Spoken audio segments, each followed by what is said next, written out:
ये है दिल्ली दर्पण। नमस्कार, दिल्ली दर्पण टीवी देख रहे हैं आप। मैं हूं आपके साथ पुनीत गुप्ता। दिल्ली में लॉकडाउन के चलते सड़क, पार्क, सार्वजनिक स्थल सब सुनसान हैं। कोरोना के चलते इन बेजुबान प्राणियों का ध्यान रखने वाले कम लोग हैं, लेकिन कुछ लोग ऐसे भी हैं जो अभी भी रोज इन बेजुबान जानवरों, कुत्ते, पक्षी या गाँव का ध्यान रख रहे हैं। ये लोग पार्क, सड़क, चौराहे सब जगह नजर आ जाते हैं।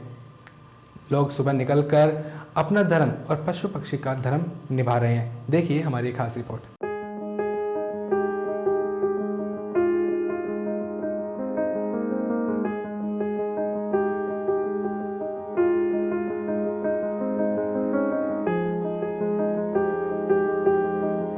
दिल्ली में लॉकडाउन के चलते सड़कें सुनसान हैं, बाजार बंद है। ऐसे में सबसे ज्यादा कोई प्रभावित हो रहा है तो वे बेजुबान प्राणी हैं। आवारा कुत्तों को अब खाने के लिए इधर उधर भटकना पड़ रहा है, लेकिन कुछ लोग ऐसे भी हैं जो आज भी अपना फर्ज निभा रहे हैं। ये तस्वीरें दिल्ली के रोशनारा बाग की हैं। कितनी तादाद में आवारा कुत्ते हैं जो किसी इंसान को देखते ही उसकी तरफ दौड़े चले आते हैं। कुछ ऐसे भी लोग हैं जो आज भी इन बेजुबान प्राणियों को खाना दाना निरंतर दे रहे हैं। सड़कों पर ये आवारा कुत्ते ऐसे संस्थानों पर नजर आते हैं जहां इन्हें यह उम्मीद होती है कि यहाँ इनको भोजन जरूर मिलेगा। रोशनारा रोड पर दिन प्रतिदिन लोग बड़ी संख्या में आते हैं और इन कुत्तों के खाने का इंतजाम करते हैं। तो हमें अच्छा लगता है, डॉग से प्यार है, पेट से प्यार है, सबसे, गायों से भी, और हम लोगों को भी फूड दे रहे हैं। आज हमारा छठा दिन है, लेकिन इनको कोई पूछता नहीं और ये अपनी जुबान से बता नहीं सकते हम भूखे हैं या हमें कुछ चाहिए, तो हम ही लोगों को देखना पड़ेगा। मैं सबसे अपील करता हूँ कि जैसे हम लोग थोड़ा इनिशिएटिव ले रहे हैं तो आप भी लोग लें, सारा कुछ इनको देखें। अगर आप लोग आगे आएंगे तो इनका भी कुछ भला हो जाएगा, नहीं तो इनका कोई देखने वाला तो है नहीं। जो पार्क कभी सैर करने वाले लोगों से गुलजार रहते थे, आज वहाँ गजब का सन्नाटा है। लेकिन पक्षियों की चहचहाट अभी भी सुनाई देती है, मानो वह गुहार लगा रहे हैं कि उन्हें भी खाना चाहिए। ऐसा नहीं है कि इनका ध्यान रखने वाला कोई नहीं है। ये है भारत नगर के बबलेश पंडित। ये चंद मिनट के लिए ही सही, लेकिन रोजाना पार्क में दाना डालने जरूर आते हैं। इन्हें देख के कुत्ते भी पार्क में इसी उम्मीद से आते हैं। पहले मैं मॉर्निंग वॉक करने रोज रूटीन में आता था, तो डेली सुबह डालता था, लेकिन अभी लॉकडाउन की वजह से मॉर्निंग वॉक बंद है।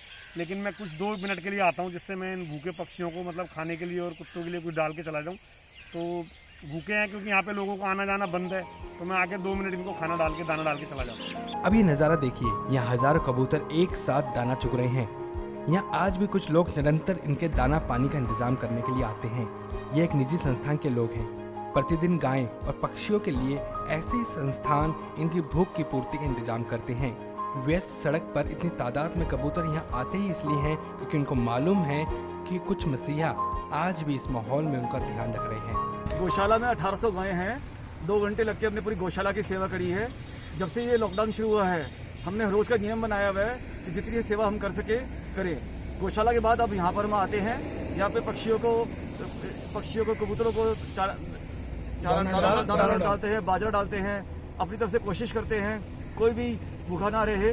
बाकी सेवा के जैसे हर रोज हम ये इसमें लगे हुए जो है, क्योंकि इंसान तो अपनी वो खुद अपने खाने का तैयारी कर लेता है, लेकिन ये नादान पशु पंछी है, इनके बारे में तो हमें ही सोचना पड़ेगा। ये तो बेचारे कुछ नहीं कर सकते। तो ये हम तो सबसे पब्लिक से भी, लोगों से भी प्रार्थना है हाथ जोड़ के कि इनको गायों को चारा, पशुओं को और पंछियों को इनका भी ख्याल रखें। दिल्ली में कोरोना के कहर के बीच देश के लोग गरीब और भूखे लोगों के लिए बड़ी तादाद में लगे हैं। ऐसे में इनकी तरफ लोग कम ही ध्यान दे रहे हैं, लेकिन इन बेजुबानों के लिए भी ऐसे भोजन के भगवान हैं जिनकी वजह से ये जिंदा हैं। ये पर्यावरण के लिए भी जरूरी है कि इनके प्राणियों की भूख को भी ध्यान रखा जाए। दिल्ली दर्पण टीवी के लिए कैमरामैन योगेंद्र कुमार के साथ राजेंद्र स्वामी की रिपोर्ट।